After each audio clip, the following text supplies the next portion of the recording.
ජුනි මාස 28 වෙනි දින කාලගුණ අනාවැකිය. පුවත් ඉදිරිපත් කිරීම ශානක විතානගේ. පෑන් පැය අලුත් වන නවතම තොරතුරු දැනගන්න අප සමග රැඳෙන්න.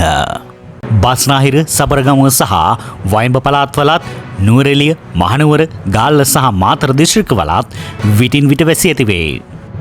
බස්නාහිර සහ සබරගමුව පළාත්වල ඇතැම් ස්ථානවල මිලිමීටර් 75ට වැඩි තරමක තද වැසී ඇතිවේ. යාපනය මන්නාරම අනුරාධපුර සහ මාතලේ දිස්ත්‍රික්කවල වැසි ස්වල්පයක් ඇතිවේ. ඌව පළාතේත් අම්පාර සහ මඩකලපුව දිස්ත්‍රික්කවලත් සවස් කාලයේදී හෝ රාත්‍රී කාලයේදී ස්ථාන ස්වල්පයක වැසි හෝ ගිගුරුන් සහිත වැසී ඇතිවේ. මධ්‍යම කඳුකරේ බටහිර බෑවුම් ප්‍රදේශවලත් උතුරු මැද සහ වයඹ පළාත්වලත් ත්‍රිකුණාමලය සහ හම්බන්තොට දිස්ත්‍රික්කවලත් විටින් විට හමන පැයට කිලෝමීටර් 30-40ක් පමණ තරමක තද සුළං ඇතිවේ.